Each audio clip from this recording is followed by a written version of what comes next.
L'homme le plus puissant dans le militaire était en train de s'éteindre vite. Machines hurlaient, docteurs paniquaient et l'hôpital entier était en confinement. Colonel Jack Holloway, un homme qui avait survécu 3 guerres et une douzaine d'opérations secrètes, était en train d'être vaincu par une complication chirurgicale que personne ne pouvait comprendre.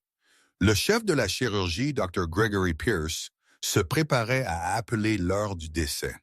Mais alors une main a jailli. Le colonel a agrippé le haut de tenue de chirurgien avec une force terrifiante, l'a tiré près et a murmuré 7 mots qui détruiraient tout le monde dans cette pièce. « Obtenez-moi l'infirmière, vous gens licenciés. » La pluie battait les fenêtres du Centre médical militaire Saint-Jude, un complexe tentaculaire de verre et d'acier en Virginie qui se vantait de traiter les héros de la nation. Mais à l'intérieur de la baie de Trauma 4, l'atmosphère était tout sauf héroïque. Elle était toxique. Sarah Jenkins se tenait avec ses mains tremblant légèrement.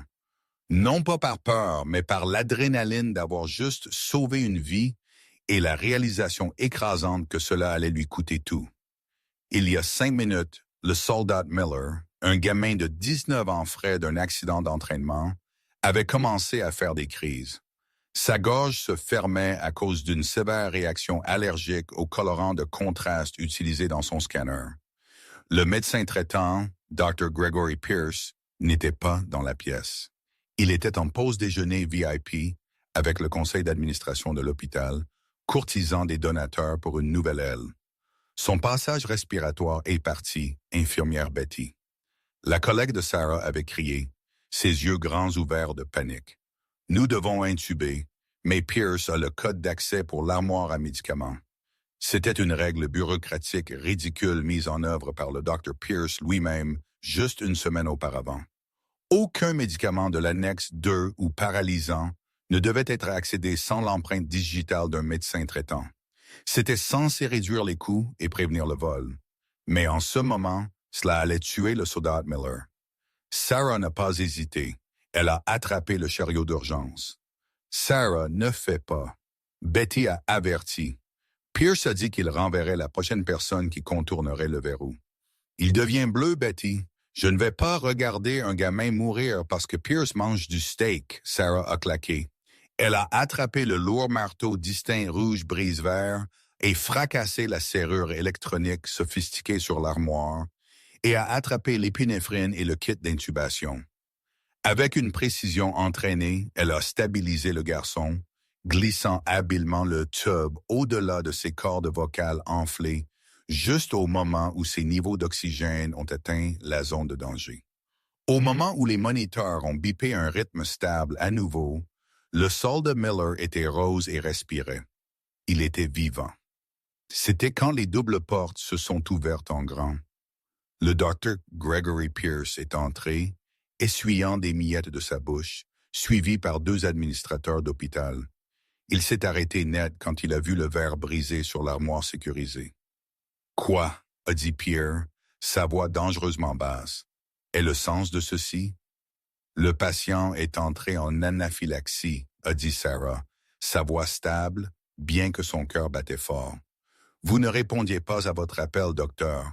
J'ai dû agir. » Pierce a marché, vérifiant le moniteur, puis a regardé la serrure brisée. Ce n'était pas à propos du patient. Ce n'était jamais à propos du patient avec Pierce. C'était à propos de son autorité. Il avait explicitement dit au personnel infirmier qu'il était le seul autorisé à prendre des décisions critiques dans son unité. « Vous avez brisé le protocole, infirmière Jenkins », a dit Pierce assez fort pour que les administrateurs entendent. « Vous avez détruit la propriété de l'hôpital et administré des médicaments restreints sans supervision médicale. C'est une négligence grave. »« C'est sauver une vie, » Sarah a riposté. « Regardez le moniteur. Il est vivant parce que je n'ai pas attendu que vous finissiez votre déjeuner. » La pièce est devenue silencieuse. Vous ne répondiez pas au Dr. Gregory Pierce.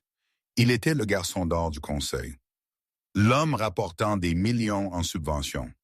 Sarah était juste une infirmière, une brillante avec 20 ans d'expérience dans les zones de combat et les services de traumatologie, mais juste une infirmière. Pierce s'est tourné vers les administrateurs. C'est exactement de quoi je parlais. L'insubordination dans ce personnel infirmier est hors de contrôle. C'est une responsabilité. Si elle avait manqué le dosage, nous aurions eu un procès. Mais je n'ai pas manqué, a dit Sarah à travers des dents serrées. Vous êtes fini, a dit Pierre froidement. Emballez votre casier. Je vous veux hors des lieux dans 20 minutes. La sécurité vous escortera. Vous ne pouvez pas faire ça, a LTBT. Elle est l'infirmière en chef sur ce corps. Plus maintenant, ricanez Pierce. Et assurez-vous que cela aille sur son dossier permanent comme une violation de sécurité. Je veux que sa licence soit signalée pour examen. Nous ne pouvons pas avoir des cow-boys courant dans mon hôpital. Sarah a regardé le soldat Miller, dormant paisiblement. Elle a regardé Pierce, dont l'ego remplissait la pièce. Elle a lentement détaché son badge d'identification. « Vous êtes un petit homme, Gregory, » a-t-elle dit doucement. « Et un jour, un patient va venir à travers ces portes que votre ego ne peut pas sauver. J'espère juste ne pas être là pour le voir. » Elle a placé son badge sur le plateau métallique avec un cliquetis. Sarah est sortie sous la pluie cet après-midi-là, avec une boîte en carton contenant une photo encadrée de son défunt mari et un stéthoscope. Elle n'avait pas d'emploi, une licence signalée et une réputation traînée dans la boue par un docteur puissant. Elle avait 45 ans et sa carrière était finie. Ou ainsi elle pensait. 6 mois plus tard, Saint-Jude était dans le chaos. Il était 2 heures du matin un mardi quand les hélicoptères noirs sont descendus sur la plateforme de Tway. Ce n'étaient pas les hélicoptères d'évacuation médicale standard. C'étaient des oiseaux de transport militaire noirs mat non marqués. En bas aux urgences, le Dr. Pierce boutonnait frénétiquement sa blouse blanche. Il avait été endormi dans la salle de garde, un luxe qu'il utilisait rarement à moins qu'il n'évitât de rentrer chez lui auprès de sa 3e ex-femme. Rapport de situation. Pierce a aboyé au médecin résident, un jeune homme nerveux nommé David. « C'est haute priorité, monsieur. Habilitation code noir » et bégayé David. Ils ont contourné l'hôpital des anciens combattants et sont venus directement ici parce que nous avons la nouvelle suite neurologique. Le patient est le colonel Jack Holloway. Pierre est arrêté de boutonner son manteau. Ses yeux se sont écarquillés. « Le loup? Le commandant des opérations spéciales? » « Oui, monsieur. Il s'est effondré pendant un débriefing au Pentagone, sans réaction. Les signes vitaux s'effondrent. » C'était ça. C'était le moment que Pierce avait attendu. Traiter un héros national comme Jack Holloway. Sauver sa vie. Et le nom de Pierce serait sur la courte liste pour la nomination de chirurgien général. Il a lissé ses cheveux en arrière et a mis son visage de génie compatissant. Préparez le trauma 1. Dégagez le sol. Je ne veux aucune erreur, a ordonné Pierce. Les portes ont éclaté. Une équipe de police militaire lourdement armée a inondé le couloir, sécurisant le périmètre. Puis est venu le brancard, entouré de médecins au visage sombre. Sur le brancard gisait une montagne d'hommes. Le colonel Jack Holloway semblait sculpté dans le granit, mais sa peau était grise et des perles de sueur sur son front. Il haletait pour de l'air, ses mains serrant les draps. « Qu'avons-nous » a demandé Pierce entrant. « Crise à apparition soudaine suivie de détresse respiratoire », a rapporté un médecin. La TA est de 70/40. Le rythme cardiaque est erratique. Nous suspectons une réaction retardée à une exposition à une neurotoxine d'une mission il y a 3 semaines. Mais nous ne pouvons pas confirmer. « Mettez-le sur les moniteurs » a crié Pierce. « Je veux un dépistage toxicologique complet, un scanner, et insérer une ligne centrale. » Le chaos était palpable, mais alors que les infirmières, principalement de nouvelles embauches depuis que beaucoup des vétérans avaient quitté après le licenciement de Sarah, se sont précipitées pour suivre les ordres, les choses ont commencé à mal tourner. La nouvelle infirmière en chef, une jeune femme nommée Jessica, qui était plus intéressée par l'administration que par les soins aux patients, a tâtonné avec la ligne IVA. Les veines de Holloway étaient effondrées et difficiles à trouver. « Je ne peux pas obtenir d'accès », a paniqué Jessica. « Écartez-vous », a crié Pierce. Il a essayé d'insérer la ligne lui-même, mais ses mains tremblaient légèrement. La pression des gardes armés le regardant le gagnait. Il a manqué la veine. Du sang a gelé sur les draps. « Mince !» a juré Pierce. « Prenez l'échographie. » Les yeux de Holloway se sont ouverts en flottant. Ils étaient toujours bleus, obscurcis par la douleur, mais terrifiamment vifs. Il a regardé autour de la pièce, voyant la panique, l'incompétence, la peur dans les yeux du docteur.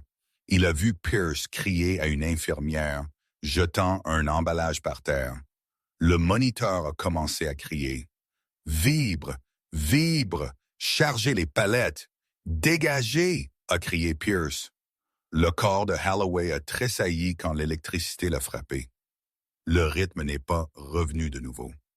Chargé à 200. Bruit sourd. Rien. Monsieur, nous le perdons, et murmurait David terrifié. Pierce transpirait profusément maintenant. Si Holloway mourait sur sa table, ce n'était pas juste un patient perdu. C'était une enquête de fin de carrière. Poussez 1 milligramme d'EPI. Allez, fonctionne. Soudainement, la main de Holloway a jailli. C'était un mouvement si rapide et violent, cela ne semblait pas possible pour un homme mourant. Il a attrapé Pierce par les revers de sa blouse blanche immaculée et l'a tiré vers le bas. Pierce a glapi, son visage à quelques centimètres du colonel. La pièce s'est figée. Les gardes armés ont fait un demi-pas en avant, mains sur leur holster, incertains s'ils devaient intervenir. Holloway a haleté, sa voix sonnant comme du gravier broyant dans un mélangeur. « Vous ne savez pas ce que vous faites. Colonel, s'il vous plaît, allongez-vous. Vous êtes en arrêt cardiaque. » épiaulé Pierce. « Où est-elle » a sifflé Holloway. Sa prise s'est resserrée, plissant le tissu à la gorge de Pierce. « Où est qui? Qui avez-vous besoin? Je suis le chef de la chirurgie. » Les yeux de Holloway ont scanné la pièce regardant les visages des infirmières. Il a regardé Jessica, qui se recroquevillait près du chariot. Il a regardé Betty, qui était à l'arrière, les larmes aux yeux. Il a secoué sa tête. L'infirmière a râlé Holloway. De l'appel frénétique l'année dernière, celle qui m'a guidé à travers le retrait d'éclats d'obus par radio. Pierce a froncé les sourcils. « Je ne sais pas qui vous voulez dire. Elle était ici, » a grogné Holloway, sa force s'estompant, mais sa volonté blindée de fer. « J'ai vérifié avant de venir. » Sarah, infirmière Sarah. Pierce est devenu pâle.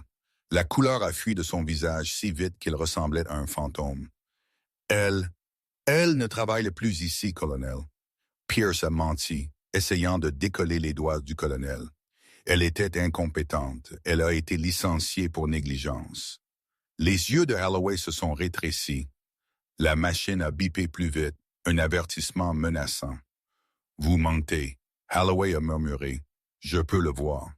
Dans vos yeux, vous avez licencié la seule personne qui sait comment. » Pour stabiliser cette toxine, Holloway a relâché Pierce avec une poussée qui a envoyé le docteur trébucher en arrière dans un plateau d'instruments. « Obtenez-la », a commandé Holloway, sa voix tonitruante malgré ses poumons défaillants.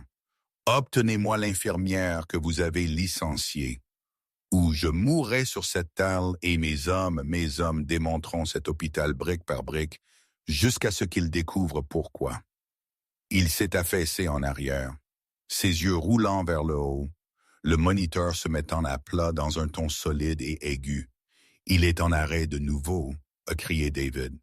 Pierce a regardé la ligne plate. Il a regardé les gardes militaires en colère qui avaient entendu chaque mot. Il a regardé Betty, la seule qui savait où Sarah vivait. Pierce a avalé sa fierté. Cela goûtait comme de la bile. « Betty », a croassé Pierce, sa voix tremblant. « Appelez-la. Appelez Sarah Jenkins. Dites-lui, l'hôpital la supplie de revenir. » « Elle ne viendra pas pour vous, » a dit Betty, sa voix dure. « Alors dites-lui. » Le chef de la sécurité du colonel s'est avancé, un homme de la taille d'un distributeur automatique, que Jack Holloway réclame une dette, et dites-lui de se dépêcher. Nous avons peut-être 20 minutes avant que son cerveau ne s'arrête. Sarah Jenkins ne dormait pas. À 2h15 du matin, elle était à genoux sur un sol corps et froid, récurrent un chenil à la clinique vétérinaire d'urgence Paul Claus, à 5 miles au sud de l'hôpital qui avait ruiné sa vie. Depuis que Pierce l'avait mise sur liste noire, aucun hôpital réputé dans l'État ne l'embaucherait. Ses 20 ans de trauma, expérience, ses médailles pour service au Moyen-Orient, son dossier impeccable, tout effacé par la parole d'un homme puissant et vindicatif. Alors, elle s'occupait de chiens et de chats malades pour le salaire minimum, travaillant le corps de nuit, parce que c'était la seule fois où elle n'avait pas à regarder les gens dans les yeux et à expliquer pourquoi une infirmière traumatologue décorée nettoyait du vomi. Elle a trempé l'éponge dans l'eau savonneuse. L'odeur d'eau de Javel piquant son nez. Cela lui a rappelé la eau. Cela lui a rappelé ce qu'elle avait perdu. Son téléphone a vibré dans sa poche arrière.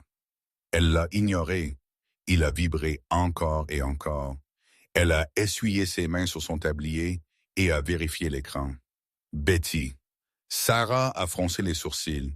Betty savait de ne jamais appeler pendant le quart à moins que ce ne soit une urgence. Elle a glissé pour répondre.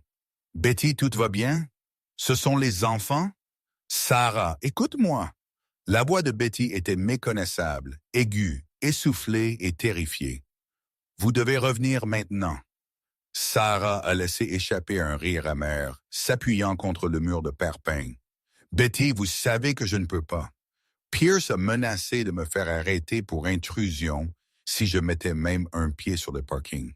Je ne vais pas en prison pour cet homme. »« Ce n'est pas Pierce qui demande, » a crié Betty. « Sarah, c'est le militaire. C'est odieux. » Il y avait un bruit de bousculade sur la ligne, le son d'un téléphone étant arraché. Puis une voix grave et résonnante a parlé. Ce n'était pas paniqué. C'était la voix terrifiamment calme d'un homme habitué à la violence. « Mademoiselle Jenkins, » a dit la voix.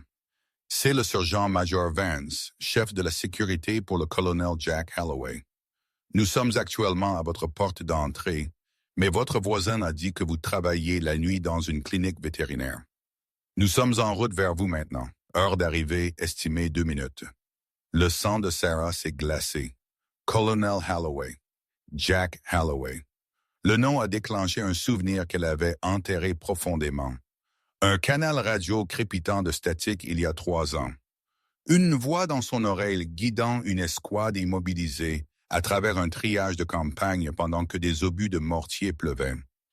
Elle avait été à un hôpital de Baebes. Il avait été dans la terre. Ils ne s'étaient jamais rencontrés. Face à face. Mais elle connaissait cette voix. Elle avait sauvé sa jambe par radio. « Il est en train de mourir, maman », a dit le sergent. Et il a refusé tout traitement supplémentaire du Dr. Pierce. Il vous a demandé. « Peace ne me laissera jamais entrer dans la pièce », a dit Sarah, son cœur martelant contre ses côtes. « Le Dr. Pierce n'a plus de vote », a répondu le sergent sombrement. « Sortez dehors, mademoiselle Jenkins. » Sarah a laissé tomber le téléphone. À travers le verre avant de la clinique vétérinaire, la nuit a explosé de lumière. Un SUV tactique a freiné brutalement juste sur le trottoir, suivi par un deuxième véhicule. Des lumières bleues et rouges clignotaient, mais il n'y avait pas de sirène, juste le bourdonnement lourd et agressif de la précision militaire. 2 hommes en équipement tactique complet sont sortis du véhicule, des gouttes de pluie crépitant sur leur moteur chaud. Ils ne ressemblaient pas à la sécurité de l'hôpital. Ils ressemblaient à la guerre. Sarah a détaché son tablier, ses mains tremblantes. Elle a regardé ses blouses. Elles étaient couvertes de poils de chien et de taches d'eau de javel. Elle ressemblait à une concierge. « Je ne peux pas y aller comme ça », a-t-elle murmuré à la clinique vide. La sonnette de porte a sonné quand le sergent-major est entré. C'était un homme géant, de l'eau dégoulinant du bord de sa casquette. Il l'a regardé, prenant en compte les yeux fatigués, les blouses sales, la posture vaincue. Il n'a pas vu une concierge. Il a vu une soldate. Le colonel Holloway n'a pas demandé un défilé de mode, madame. Il a demandé un médecin. Il a fait un geste vers la porte. Nous avons un hélicoptère qui atteint au terrain de football du lycée à 2 pâtés de maison. Les routes sont trop lentes. Un hélicoptère? A demandé Sarah, étourdie. Le colonel n'a pas le temps pour les feux de circulation. Le vol était un flou de bruit et de pluie. Sarah s'est assise attachée dans le siège strapontin de l'hélicoptère militaire, un casque serré sur ses oreilles. En dessous, les lumières de la ville se sont étalées en traînées d'or et de rouge. Elle a fermé ses yeux et a essayé de se centrer. Pendant 6 mois, on lui avait dit qu'elle était sans valeur. Elle avait commencé à le croire. Elle avait commencé à croire que peut-être elle était juste une infirmière rebelle qui ne connaissait pas sa place. Mais alors que les pales du rotor hachaient l'air, le vieil instinct s'est réveillé. Le loup était en train de mourir. Ils ont atterri sur le toit de Saint-Jude. L'hélipad de l'hôpital était habituellement réservé aux vols de trauma. Mais ce soir, il était grouillant de soldats. Alors que Sarah est sortie, le vent fouettant ses cheveux sur son visage. Elle a vu le Dr. Gregory Pierce attendre près des portes d'accès. Il semblait plus petit qu'elle ne se souvenait. Il était trempé jusqu'aux os, tremblant, entouré de 3 gardes armés qui s'assuraient qu'il ne parte pas. Quand Pierre a vu Sarah, son visage s'est tordu en un masque de pure haine. Il s'est avancé, criant par-dessus le bruit des rotors. « C'est fou !» Pierre a crié, pointant un doigt tremblant vers elle. Elle est une employée licenciée. Elle n'a pas de licence. Si elle le touche, je poursuivrai tout ce département. Je vous ferai tous passer en cour martiale.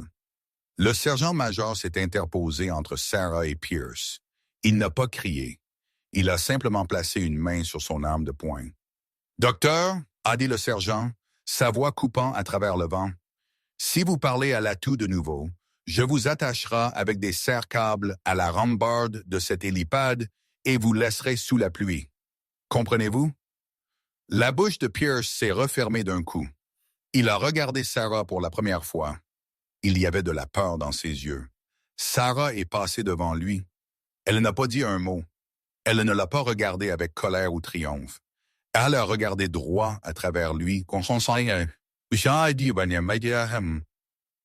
uniquement sur la porte. Elle était une infirmière. Elle avait un patient et rien d'autre n'importait. Trauma 1 était une zone de désastre. Quand Sarah a éclaté à travers les portes, la scène était chaotique. Les moniteurs diffusaient une arythmie chaotique.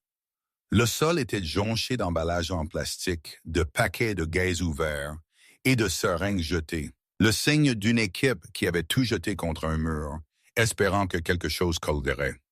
Sur la table, le colonel Jack Holloway convulsait. Sa peau était marbrée de plaques rouges de colère et ses veines se dressaient comme des cordes contre son cou. « La TA est de 60 sur 30. Nous perdons le pouls », a crié un jeune résident. Sarah n'a pas demandé la permission. Elle ne s'est pas enregistrée au poste des infirmières. Elle a marché directement au chevet, ses yeux scannant le patient, les moniteurs et les sacs IV accrochés sur le support. Qui est en charge du tableau des médicaments? Sarah a aboyé. Sa voix n'était pas le ton calme et soumis d'une subordonnée. C'était la voix de commandement qu'elle avait développée sur le terrain. La pièce s'est figée. Les infirmières ont levé les yeux, leurs yeux s'écarquillant alors qu'elle la reconnaissait. Betty a laissé échapper un sanglot de soulagement.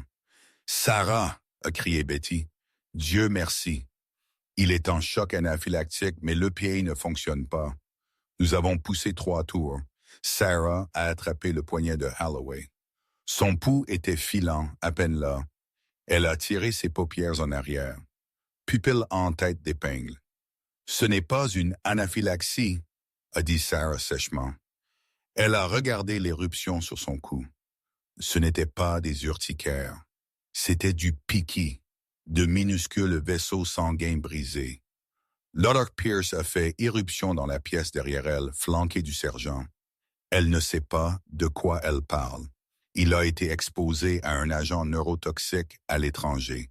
C'est une réaction retardée. Sarah s'est retournée pour faire face à Pierce.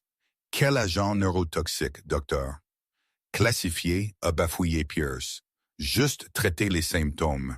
Si je traite les symptômes d'un agent neurotoxique avec de l'atropine et qu'il souffre en fait de quelque chose d'autre, je le tuerai en 10 secondes. Sarah a claqué. Elle s'est tournée vers le patient. Elle s'est penchée.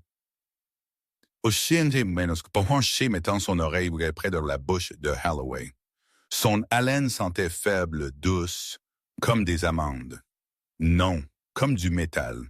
Elle a regardé la poche Ivar accrochée le plus près de la ligne. C'était une poche transparente étiquetée avec un code. XP772. Qu'est-ce que c'est? Sarah a pointé la poche. La pièce est devenue silencieuse. Pierce est devenu pâle. C'est une solution saline standard avec un mélange de vitamines. Pierce a menti rapidement pour stimuler son système immunitaire. Sarah a arraché la poche du support et l'a tenue à la lumière. Le liquide avait une faible viscosité huileuse. Elle a reconnu le système de codage. Ce n'était pas un inventaire hospitalier standard. C'était un médicament expérimental. Menteur, a murmuré Sarah.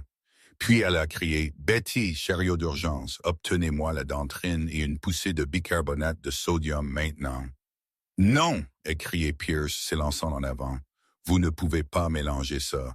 C'est pour l'hyperthermie maligne. Vous arrêterez son cœur. » Pierce a attrapé le bras de Sarah, ses doigts s'enfonçant dans son biceps. « Je vous interdis. Je suis le chef de la chirurgie et je craque. » Le son du bâton du sergent-major frappant l'avant-bras de Pierce a résonné à travers la pièce. Pierce a hurlé et s'est reculé, serrant son bras. « Laissez-la travailler, » a grogné le sergent. « Sarah, qu'est-ce que c'est? » Betty a demandé, tenant les seringues, ses mains tremblantes. « La dentrilène est dangereuse si nous nous trompons. » Sarah a regardé Holloway. Il arquant son dos, ses muscles se bloquant dans un spasme rigide. « Il ne réagit pas à un agent neurotoxique, » a dit Sarah, son esprit parcourant les journaux de toxicologie qu'elle lisait pendant ses pauses à la clinique vétérinaire. Il réagit à ça. Elle a pointé la poche et XP172. C'est un coagulant, n'est-ce pas, Pierce? Vous testez la nouvelle formule Immostop sur lui parce que vous pensiez que cela réparerait l'hémorragie interne de son exposition à la toxine. Pierce n'a pas répondu. Il berçait son bras, la sueur coulant sur son visage.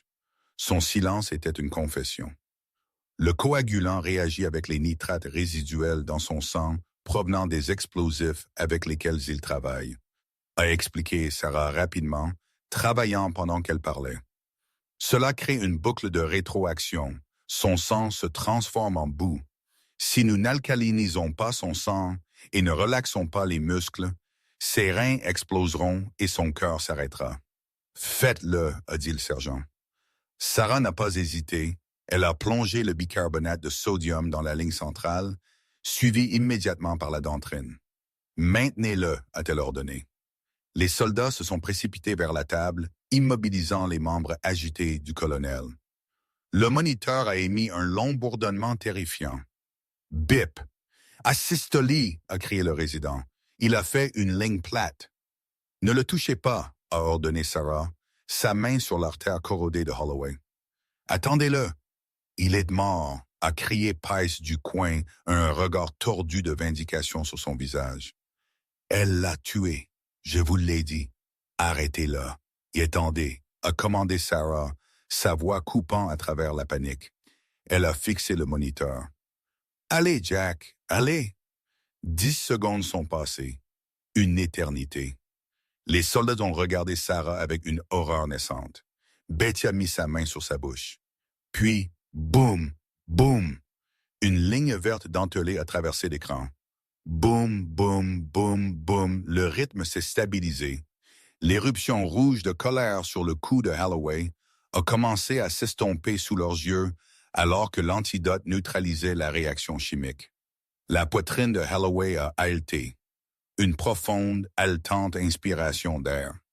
Il a ouvert ses yeux. La nébulosité était partie. Ils étaient clairs, vifs et concentrés. Il a levé les yeux vers le plafond, puis a tourné sa tête lentement sur le côté. Il a vu Sarah. Il n'a pas parlé immédiatement. Il l'a juste regardée, au blouse de la clinique vétérinaire, les yeux fatigués, l'expression féroce de sa mâchoire. Il a lentement levé une main qui était couverte de fils et de rubans adhésifs. Sarah l'a prise. Je savais, a râlé, sa voix faible mais stable. Je connaissais la voix. Sarah a expiré, ses genoux manquant de céder de soulagement. Vous l'avez coupé de près, colonel. Holloway a tourné sa tête davantage, cherchant la pièce jusqu'à ce que ses yeux atterrissent sur le de Pierce, qui se recroquevillait près de l'armoire de fourniture. Sergeant, a dit Holloway. Monsieur, le sergent-major s'est avancé au chevet. Sécurisez cette poche, Igor, a dit Holloway, pointant la poche EXP 772 que Sarah avait jetée sur le comptoir. Et sécurisez le docteur. Il vient de tenter de tuer un officier de haut rang de l'armée des États-Unis en menant une expérience médicale non autorisée. Les genoux de Pierce ont fléchi. Non, non, colonel, vous ne comprenez pas. C'était un traitement révolutionnaire. J'essayais de vous sauver. Vous essayez d'obtenir un brevet, a dit Sarah doucement. J'ai lu les journaux, Gregory. J'ai vu les documents d'essai sur votre bureau avant que vous ne me licenciez. Vous aviez besoin d'un sujet humain avec une haute résilience physique. Vous pensiez qu'il était assez fort pour le prendre. Sortez-le de ma vue, a ordonné Holloway. 2 soldats ont attrapé Pierce par les bras alors qu'il le traînait dehors, donnant des coups de pied et criant à propos de son mandat et de ses avocats. Tout le personnel infirmier s'est tenu en silence. Personne n'a détourné le regard. C'était le moment pour lequel ils avaient tous prié, la chute du tyran. Mais le drame n'était pas fini. Alors que les portes se fermaient sur les cris de Pierce, Holloway a essayé de s'asseoir, gémissant. « Connell, vous avez besoin de vous reposer, » a dit Sarah, le repoussant doucement. « Votre corps est passé par l'enfer. » Pas encore. Holloway a serré sa main plus fort. « Sarah, il y a une raison pour laquelle je suis venu ici. Une raison pour laquelle je les ai laissés m'amener à cette boucherie spécifique. » Sarah a froncé les sourcils. « Que voulez-vous dire? » Holloway a regardé autour de la pièce. « Dégagez la pièce. Tout le monde sauf l'infirmière Jenkins et le sergent-major. »« Monsieur, nous devons surveiller. » Le résident a commencé. Dehors. Holloway a aboyé. La pièce s'est vidée en quelques secondes. Quand ils étaient seuls, Holloway a tiré Sarah plus près. Son expression était grave. Pierce ne testait pas juste un médicament pour de l'argent. Holloway a murmuré. Il a été payé pour s'assurer que je ne me réveille pas de ce traitement. Nous traquons une fuite dans les contrats de défense depuis des mois. Toutes les routes menaient à une société écran finançant la nouvelle aile de St. Jude. Les yeux de Sarah se sont écarquillés. Vous voulez dire qu'il essayait de vous tuer exprès? Il pensait que c'était juste un essai médicamenteux risqué, a dit Holloway. Mais ses donneurs d'ordre savaient mieux. Ils savaient que l'interaction serait fatale. Pierce était l'idiot utile. Holloway a toussé, grimaçant de douleur. Mais les gens qui l'ont payé, ils sont toujours là-bas. Et maintenant que je suis vivant et que Pierce est en détention, ils vont activer le plan de contingence. Plan de contingence? A demandé Sarah, une froide appréhension s'installant dans son estomac. Le sergent-major a tapoté son oreillette. Son visage est devenu dur comme la pierre. « Monsieur, a dit le sergent, nous avons un problème. La sécurité du bâtiment vient de rapporter que le réseau électrique principal a été coupé.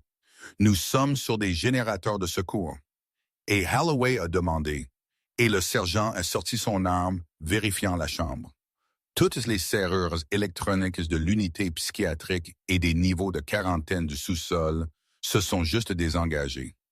Nous avons un confinement complet de l'installation, mais les portes sont ouvertes à l'intérieur. Sarah a regardé le moniteur. Le courant a clignoté. « Ils ne viennent pas arrêter Pierce, a dit Holloway à Sarah. Ils viennent brûler les preuves, et cela inclut tout le monde dans cette pièce. » Sarah a regardé du colonel à la porte. Elle venait de lui sauver la vie d'une interaction médicamenteuse. Maintenant, elle devait le garder en vie dans un hôpital qui était sur le point de devenir une zone de guerre. « Pouvez-vous marcher ?» a demandé Sarah au colonel. Holloway a souri, un sourire de loup, dangereux. « Avec vous, infirmière Jenkins, je peux courir. » L'hôpital a plongé dans une pénombre étrange et terrifiante. La coupure de courant principal avait tué les fluorescences du plafond, ne laissant que la lueur rouge pulsante des stroboscopes de secours d'urgence. Le silence qui a suivi a été de courte durée, brisé instantanément par des cris lointains, le fracas d'équipement étant renversé aux étages supérieurs, et le claquement indubitable de lourdes portes de sécurité se désengageant simultanément. Dans le trauma 1, l'atmosphère est passée de l'urgence médicale au cauchemar tactique. Sarah était déjà en mouvement. Elle a attrapé un sac d'intervention sous le comptoir, quelque chose qu'elle avait gardé en stock pour les événements à victimes multiples quand elle était infirmière en chef. Elle y a jeté des garrots, des pansements compressifs, des injecteurs de morphine et des ciseaux chirurgicaux.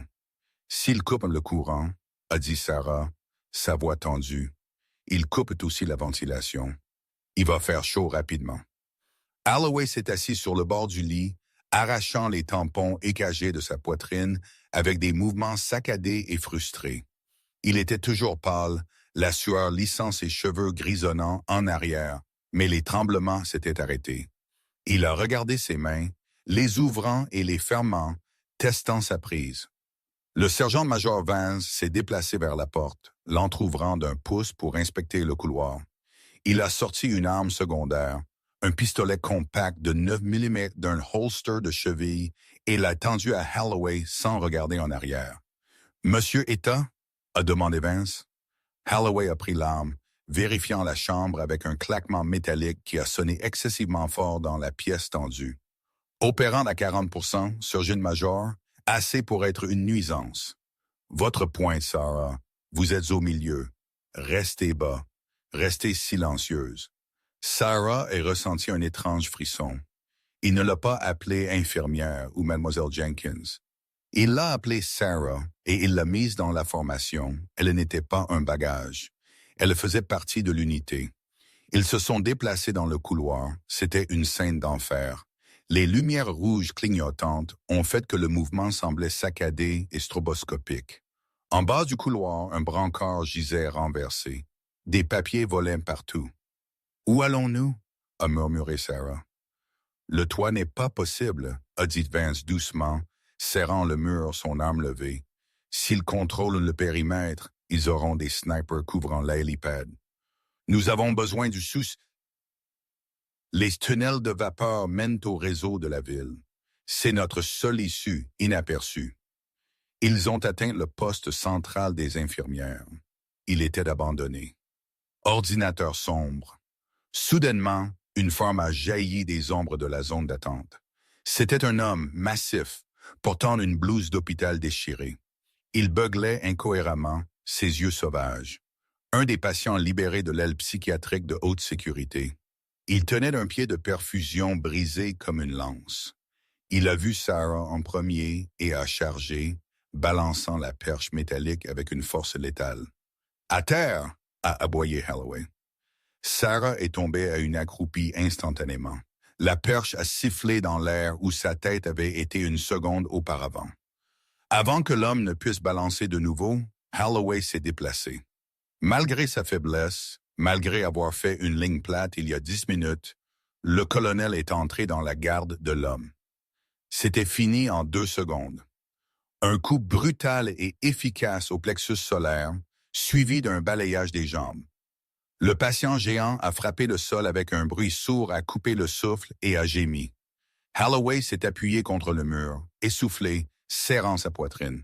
Sarah était à ses côtés instantanément. « Ne le forcez pas, Jack !» a-t-elle averti, vérifiant son pouls. Il martelait, sautant des battements. « Avez-vous vu ses yeux ?» a sifflé Holloway, hochant la tête vers l'homme par terre. Dilatés, ils n'ont pas juste déverrouillé les portes là-haut. Ils les ont dosées avec quelque chose pour amplifier l'agression. Ils créent un écran de fumée. Vance était à la fenêtre au bout du couloir, regardant à travers le verre renforcé dans la nuit glissante de pluie. « Connell, a dit Vance, sa voix sombre, nous avons de la compagnie. » Sarah a regardé par-dessus son épaule. 4 vannes tactiques noires non marquées freinaient brutalement à l'entrée principale. Des hommes en armure complète portant des fusils d'assaut sortaient en masse. Ils ne se déplaçaient pas comme la police. Ils se déplaçaient comme une escouade d'exécution. Mercenaires, et confirmé Holloway, sa mâchoire serrée. Les nettoyeurs, ils ne sont pas là pour prendre des prisonniers, Sarah. Ils sont ici pour assainir le bâtiment. Tout le monde à l'intérieur est un fil lâche. Un fracas métallique a résonné de la porte de l'escalier à 20 pieds de distance. Quelqu'un arrivait. « Vance, grenade !» a ordonné Holloway.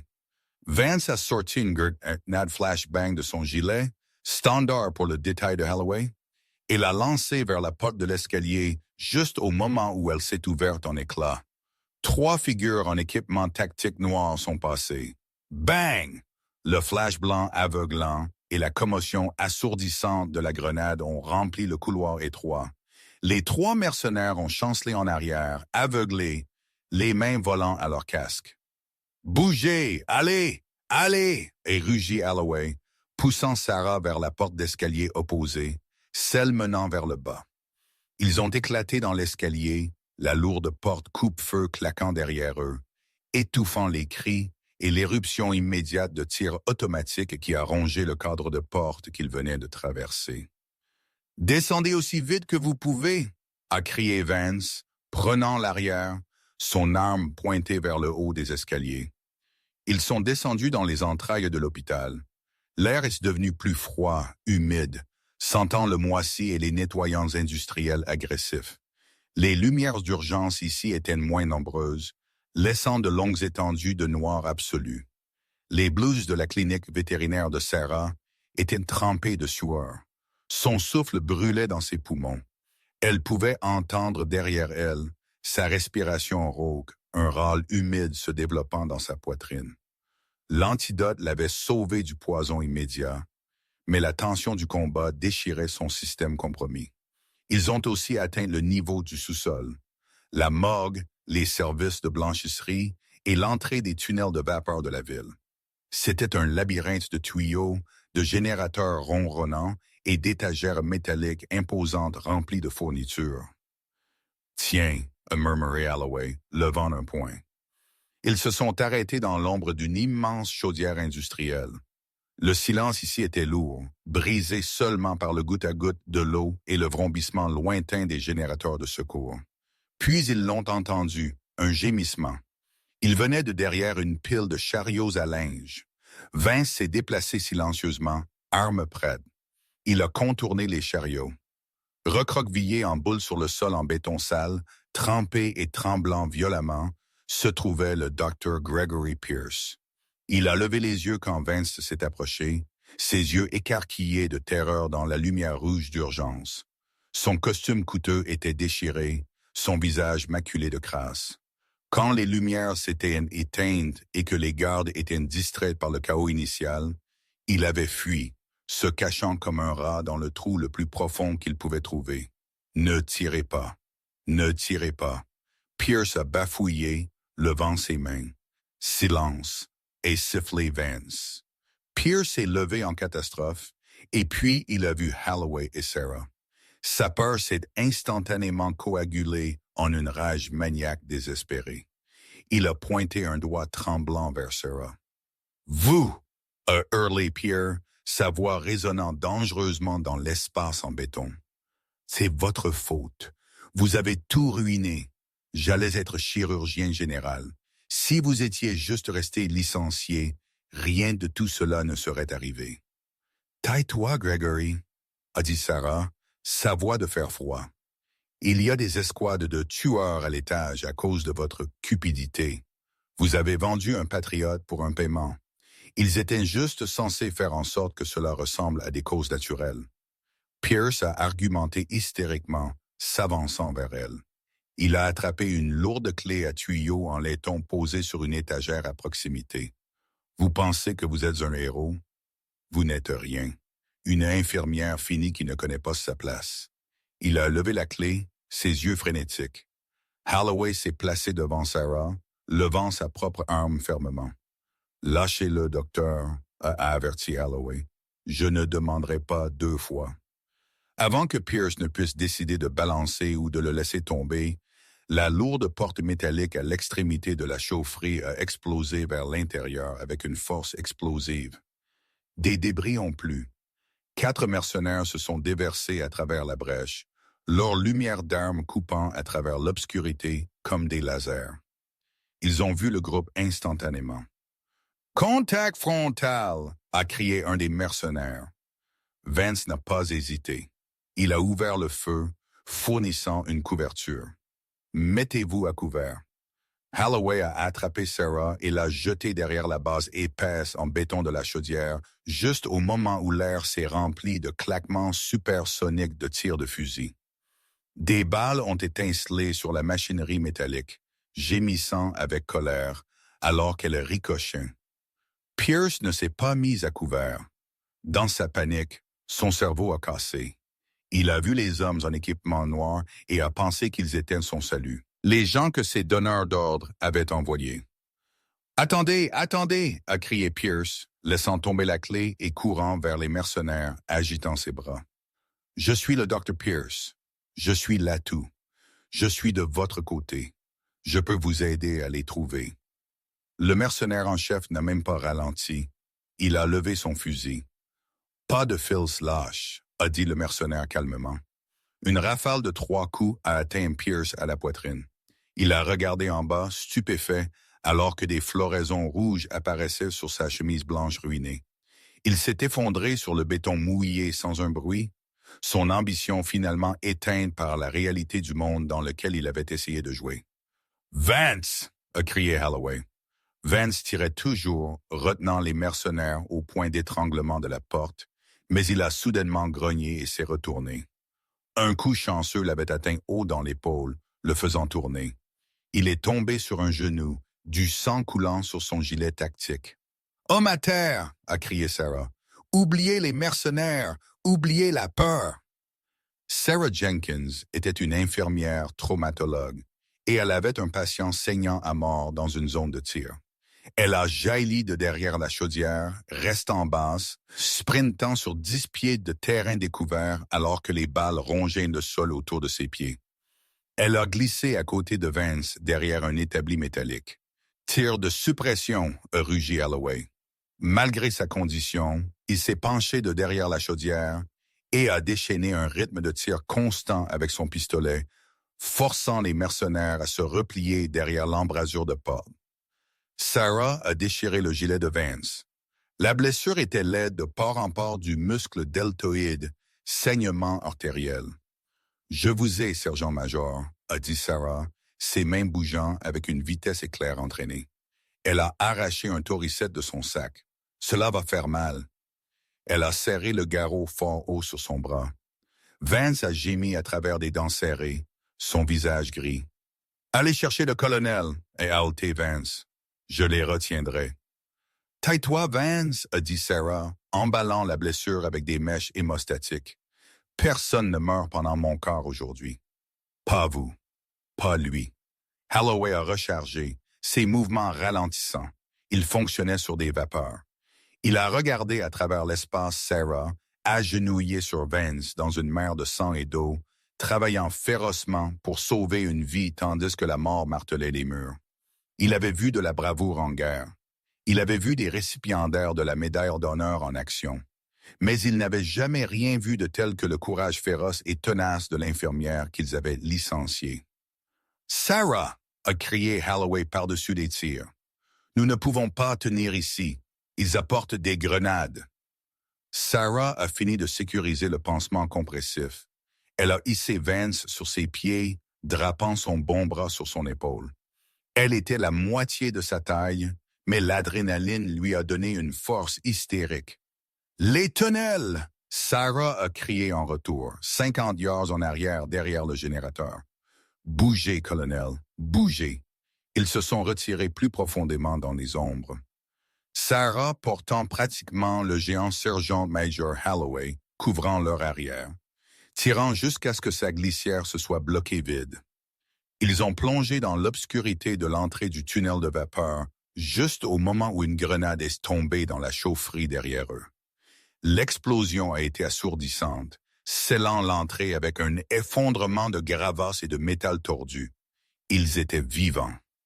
Ils étaient dans les tunnels, mais ils étaient blessés, à court de munitions et à des miles de la sécurité. Et Jack Holloway commençait à cracher du sang.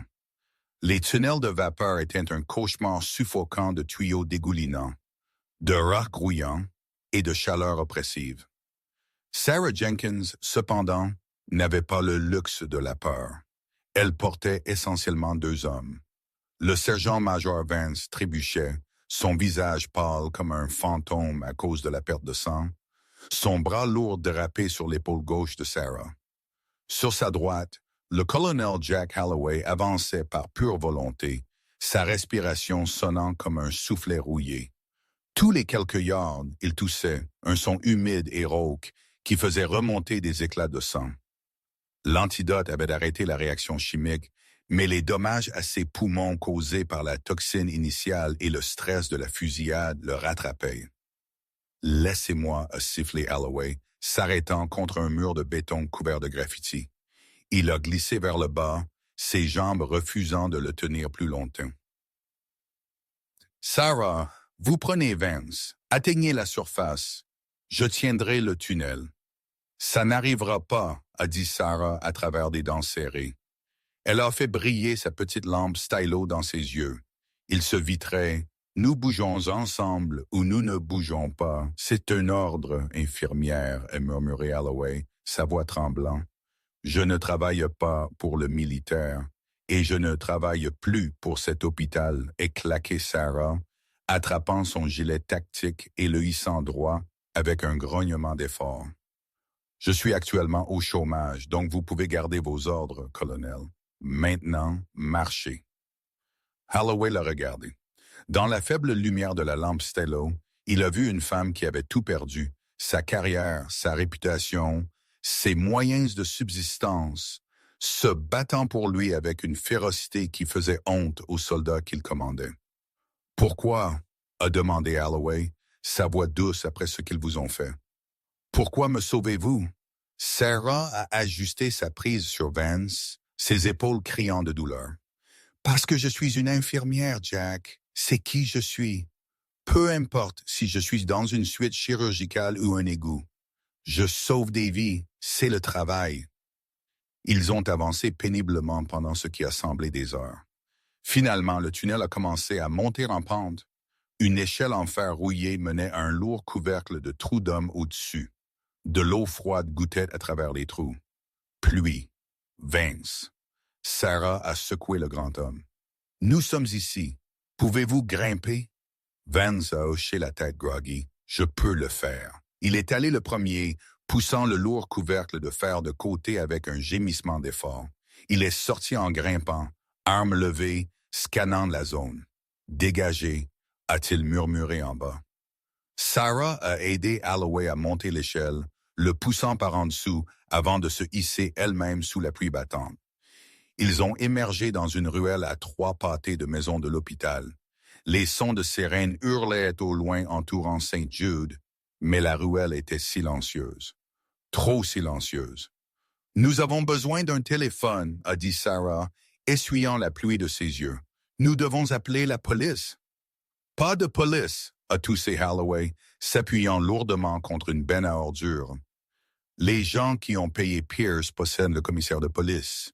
Si nous appelons le 911, il traque la localisation et l'escouade de tueurs finit le travail. »« Alors qui ?» a demandé Sarah désespérément. « Jack, vous êtes en train de mourir. Vous avez besoin d'un hôpital maintenant. » Avant qu'il ne puisse répondre, des phares aveuglants ont inondé la ruelle des 2 côtés. 2 SUV noirs bloquaient les sorties. Les portes se sont ouvertes et 6 hommes en équipement tactique sont sortis. Ce n'étaient pas les mercenaires désorganisés de l'hôpital. Ces hommes se déplaçaient avec une précision terrifiante et fluide. Ils ont levé leurs fusils. Sarah s'est placée devant Holloway, étendant ses bras. C'était un geste futile. C'était une petite femme contre 6 fusils d'assaut, mais c'était l'instinct. Elle ne les laisserait pas le prendre. Fin de la ligne, colonel. Une voix a appelé de l'obscurité derrière les lumières. Un homme en costume s'est avancé, tenant un parapluie. Il ressemblait à un banquier, mais ses yeux étaient morts. C'était le donneur d'ordre, l'homme qui avait payé Pierce. « C'est fini », a dit l'homme calmement. « Le docteur Pierce est mort. L'hôpital brûle. Vous trois êtes les derniers fils lâches. Rendez les choses faciles, et ce sera rapide. » Holloway s'est poussé de la benne à ordures. Il a trébuché devant Sarah, se tenant droit malgré son corps défaillant. Il l'a protégée. « Vous me voulez? » Holloway a grogné, sa voix trouvant une dernière réserve d'acier. « Venez me chercher, mais laissez la civile partir. » L'homme en costume a souri. « Pas de témoin, colonel. Vous connaissez les règles. » Il a levé sa main pour donner l'ordre de tirer. Sarah a fermé ses yeux en les serrant, attrapant la main de Holloway. Elle a attendu le son de la fin. Thop, swap, swap, thwop. Le son n'était pas un coup de feu. C'était le rugissement d'une pâle de rotor, si fort et si proche qu'il a secoué l'eau des flaques. Soudainement, la nuit s'est transformée en jour. Un projecteur d'en haut a aveuglé les hommes dans la ruelle. Une voix a tonné d'un haut-parleur assez fort pour faire claquer les dents. « Lâchez vos armes. C'est l'armée des États-Unis, Rangers. Déposez vos armes ou il vous sera tiré dessus. » L'homme en costume a levé les yeux, son visage s'effondrant sous le choc. Des cordes rapides sont tombées de l'obscurité d'en haut. En quelques secondes, une douzaine de figures en multicam sont descendues dans la ruelle, se déplaçant avec une vitesse qui faisait ressembler les mercenaires à des amateurs. Des viseurs laisseurs rouges ont peint les poitrines des hommes en costume. Mettez-vous au sol maintenant, maintenant, maintenant. Les mercenaires n'ont même pas essayé. Ils ont laissé tomber leurs fusils et ont frappé le pavé mouillé. Une grande figure en uniforme de ranger a traversé le chaos, ignorant les mercenaires étant attachés avec des serre-câbles. Il a marché droit vers Holloway.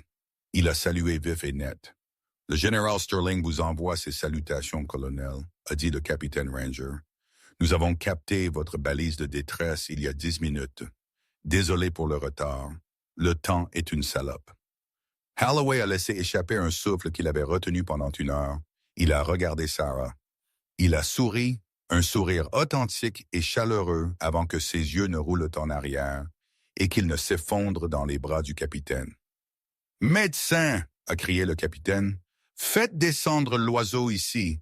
Nous avons une victime de priorité 1. » Sarah est tombée à genoux à côté de lui. « Jack, restez avec moi. » « Je suis fatigué, Sarah, » et murmurait Holloway, serrant sa main, « mais j'ai eu l'infirmière. » « Oui, » a crié Sarah, des larmes se mélangeant à la pluie sur son visage. « Vous avez l'infirmière maintenant.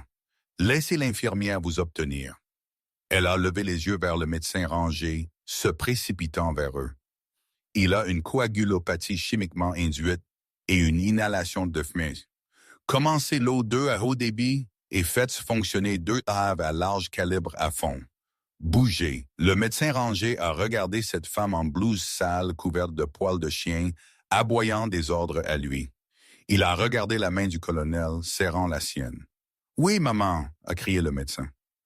Alors qu'il chargeait Holloway sur la civière et le soulevait vers l'hélicoptère, Sarah l'a regardé partir.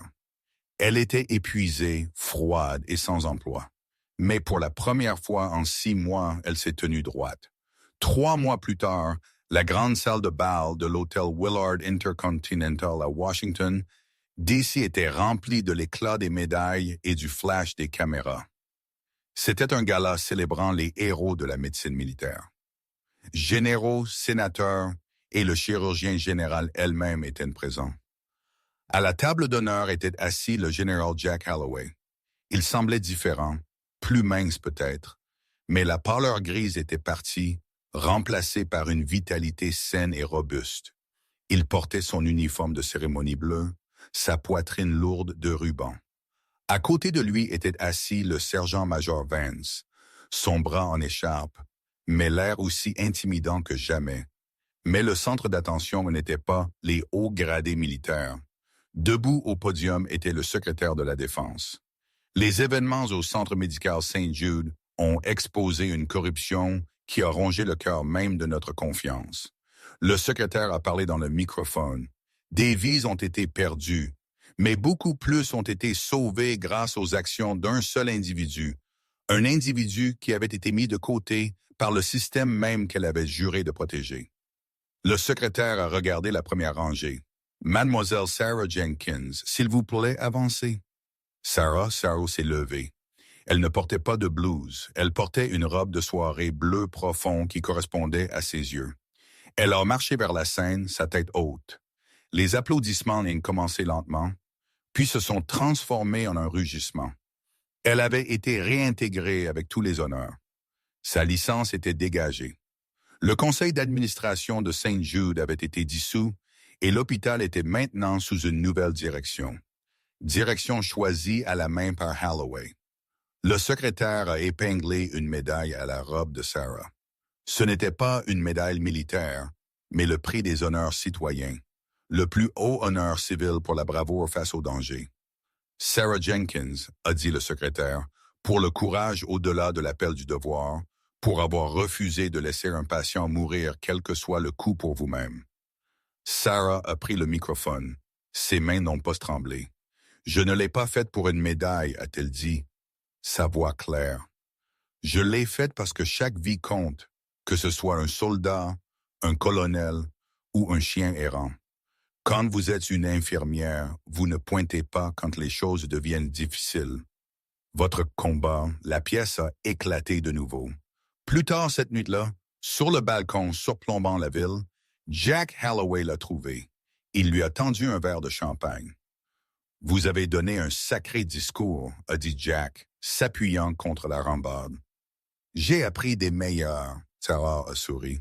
« Comment vont les poumons? » « Fonctionnant à 100%, grâce à vous. » Jack s'est tourné pour lui faire face. « Sarah, j'ai une question. L'hôpital, ils vous veulent de retour comme infirmière en chef. Double le salaire, avantage complet. » Sarah a regardé les lumières de la ville. « Je sais. Ils ont envoyé la lettre d'offre hier. Allez-vous la prendre? » Sarah a fait tournoyer sa boisson. « Je ne sais pas. Les souvenirs là-bas, ils ne sont pas tous bons. » Jack a atteint dans sa poche de veste. Il a sorti un morceau de papier plié et le lui a tendu. « Alors n'y retournez pas, » a dit Jack. Sarah a déplié le papier. C'était du papier à en-tête officielle du département de la Défense à Sarah Jenkins, de bureau du commandement des opérations spéciales, sujet offre d'emploi rôle. Médecin-chef, base opérationnelle avancée, alpha et consultante spéciale du général Holloway. Sarah a levé les yeux, stupéfaite. « Médecin-chef, Jack, je suis une civile. Nous avons fait une exception. » Jack a souri, ce sourire dangereux, charmant, de loup revenant. « J'ai réalisé quelque chose dans ce tunnel, Sarah. Je ne peux pas me permettre de vous avoir travaillant dans une clinique vétérinaire. J'ai besoin de vous là où le combat est. J'ai besoin de la personne qui a les tripes de me dire non quand je suis un idiot. » Wow! Il s'est avancé, sa voix tombant à un murmure, et il a ajouté « Je préfère ne pas être sauvé par quelqu'un d'autre. » Sarah a regardé le contrat. Puis elle a regardé l'homme qui était revenu des morts pour la trouver. L'homme qui avait détruit un empire corrompu juste pour blanchir son nom. Elle a pris un stylo de sa poche. Elle a signé le papier contre la rambarde du balcon. « Vous savez que je vais être un cauchemar à travailler pour, n'est-ce pas? » Sarah a averti, le rendant. « Je ne suis pas le protocole si cela fait tuer des gens. » Jack a plié le papier et l'a mis près de son cœur. « Je compte dessus, infirmière Jenkins. » Sarah Jenkins est tout perdue parce qu'elle a fait la bonne chose. Elle a été humiliée, licenciée et forcée de récurer les soldes tandis qu'un docteur corrompu a pris le crédit. Mais le karma a une façon de trouver tout le monde. Le Dr. Pierce pensait qu'il était intouchable. Mais il a oublié la règle la plus importante de la médecine. Vous ne pouvez pas tromper la mort et vous ne pouvez certainement pas tromper la vérité. À la fin, ce n'était pas le puissant milliardaire ou le chirurgien arrogant qui a sauvé la journée. C'était l'infirmière licenciée qui a refusé d'abandonner. Sarah a prouvé que le vrai héroïsme n'est pas à propos d'un titre ou d'un badge. C'est à propos de ce que vous faites quand les lumières s'éteignent et que personne ne regarde. Si vous avez aimé cette histoire de justice, de karma et de bravoure, s'il vous plaît, cliquez sur le bouton j'aime pour soutenir la chaîne. N'oubliez pas de partager cette vidéo avec vos amis et de vous abonner pour plus d'histoires dramatiques inspirées de la vie réelle chaque semaine. Qu'auriez-vous fait dans les chaussures de Sarah? Faites-le nous savoir dans les commentaires ci